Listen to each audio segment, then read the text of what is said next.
बेहतर करने के लिए आप अपने तरफ से कुछ क्या बोल सकते हो कि और हम क्या करें कि आपको लगता है कि कुछ बेहतर हो सके?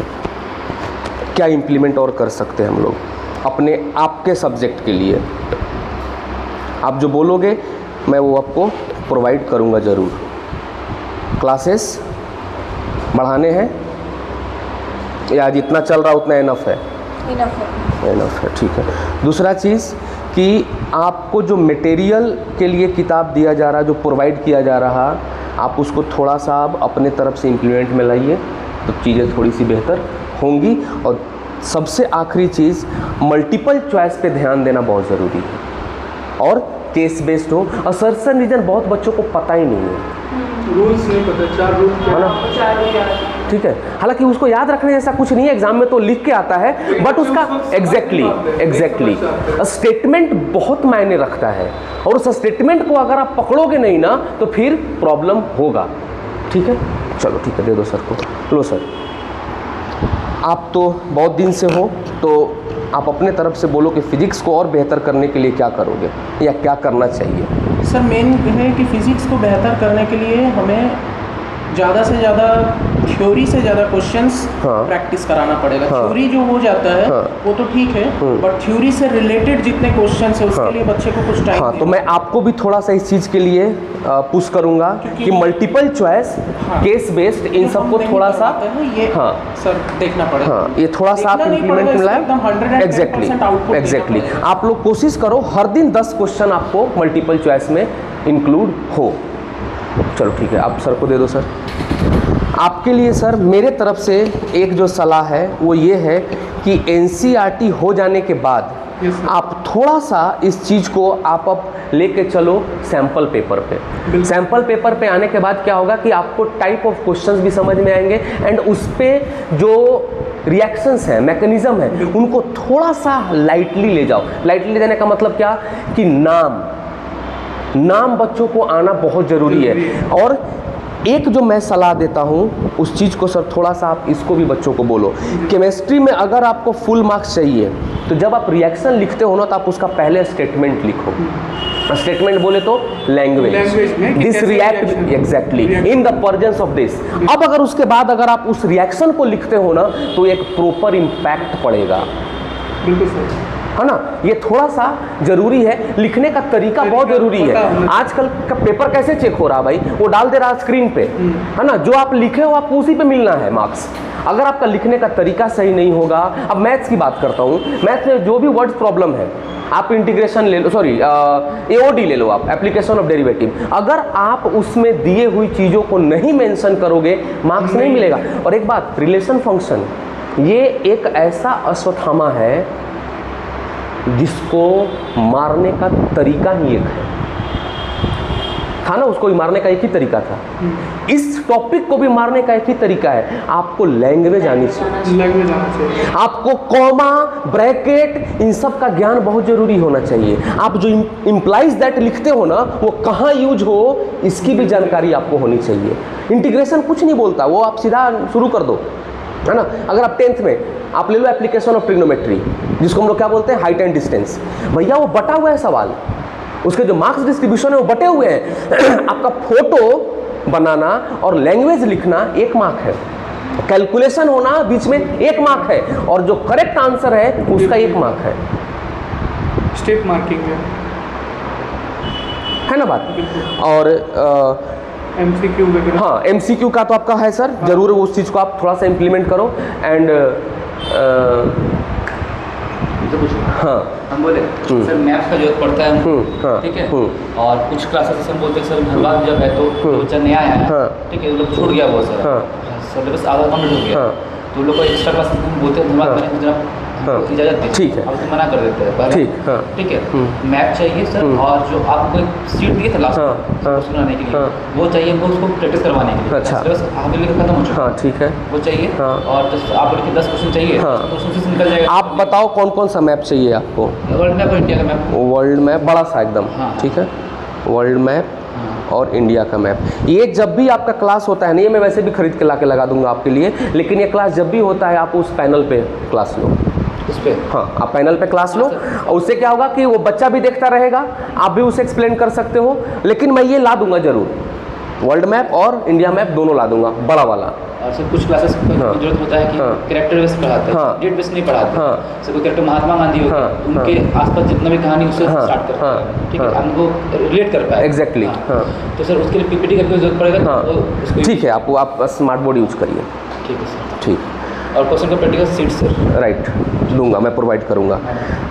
मैम, आपके लिए सिर्फ सलाह है, क्योंकि आप थोड़ा सा नए हो, तो बेहतर होगा कि सुझाव लेने से ज़्यादा अच्छा है कि मैं आपको सलाह दूं।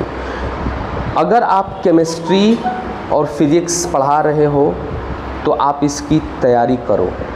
सिर्फ केमिस्ट्री पढ़ा? ठीक है, फिजिक्स, अच्छा सिर्फ केमिस्ट्री पढ़ा रहे हो, हाँ, तो आप उसकी तैयारी करो और अपने आप को इतना बेहतर बनाओ कि कल को आप 11th-12th भी पढ़ा सको।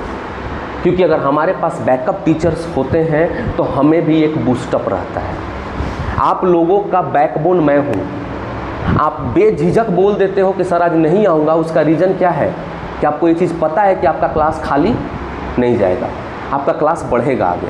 तो मुझे भी तो ऐसा कोई मिले जिस पे मैं भी रिलाई कर सकूं कि हाँ नहीं चलो आज मैं भी नहीं गया तो मेरे एवज में ये टीचर क्लास ले सकते हैं। समझ आ रही बात? तो थोड़ा सा अपने आप को बढ़ाओ और इसी को ऐसा करो कि कभी भी कोई क्रॉस क्वेश्चन ना उठा सके आपको। मैथ्स आप नो डाउट बहुत एफर्ट डालते हो, लेकिन एक पैटर्न पकड़ो। पैटर्न पकड़ने का मैं एक बेसिक सा एग्जांपल देके समझाता हूँ आपको। जैसे मान लो कि मैं फैक्टराइजेशन सिखाना शुरू किया। फैक्टराइजेशन सिखाने से पहले मेरा सबसे पहला कर्तव्य ये होगा कि मैं वहाँ पर साइन किस तरीके से मूव करता है वो मैं बताऊँ। दूसरा, हाउ टू ओपन ब्रैकेट। तीसरा, हाउ टू टेक कॉमन। चौथा, अगर कोई चीज़ कॉमन में ना है तो कॉमन कैसे लेंगे। तब अगर फैक्टराइजेशन के फॉर्मूले पे आप जाओगे ना तो आपका काम ऑलरेडी 90% डन है। अब सिर्फ क्या बच गया? स्प्लिटिंग द मिडिल टर्म सिखाना, क्योंकि बाकी प्रोसेस तो वो सब कुछ पहले सीख गया। क्योंकि हम ये भी नहीं सोच के बैठ सकते कि 9th का बच्चा 8th में 100% पढ़ाई करके आया है ना बात? तो थोड़ा सा अपने आप और देखो दूसरी चीज़ क्या है, पढ़ाते पढ़ाते सीखोगे। मैं आज तक कभी कोई अपना चीज़ थोपा आप पे कभी नहीं, जबकि मैंने आपको बोला था कि एक दिन बैठना मैडम और मैं पढ़ाऊँगा और आप थोड़ा सा देखना, लेकिन मुझे लगता है कि नहीं वो सही नहीं है। छोटी छोटी चीज़ें ही करके आपको मैं बताता चलूँ तो वो ज़्यादा बेहतर होगा। ठीक है? और मैम आपका जो फील्ड है वो मेरे से बहुत ही अनभिज्ञ है, तो मेरे पास आपको कहने के लिए कुछ नहीं है, क्योंकि बायो मेरा मतलब मेरे को अगर 6th क्लास का भी बायो पढ़ाने को कोई बोल दे तो मेरी दुनिया उथल पुथल हो जाएगी।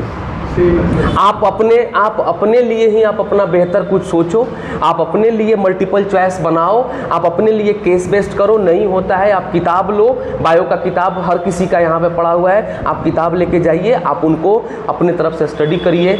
और आप सबसे यही चाहूँगा कि प्लीज़ हाफ ईयरली जो ख़त्म हुआ है इसके बाद जी जान से भिड़ जाओ दोस्त। एक मौका है, एक बार अगर नाम आ गया ना फिर पलट के पीछे नहीं देखना पड़ेगा। मैं दावे, क्योंकि मैंने ये सारे मौसम देखे हैं। ये जो मौसम अभी चल रहा ना ये हमारे लिए भादों का अनहरिया है। भादों का अनहरिया समझते हो आप लोग? वो जो बरसात का मौसम जब आता है ना, भादो महीना जो होता है उसमें जब रात होता है ना तो मतलब एक कदम आगे तक का दिखाई नहीं देता है, इतना अंधेरा हो जाता है। हम अभी उसी फेज में हैं, है ना? अभी 14वीं का चांद हमारे लिए बहुत दूर है,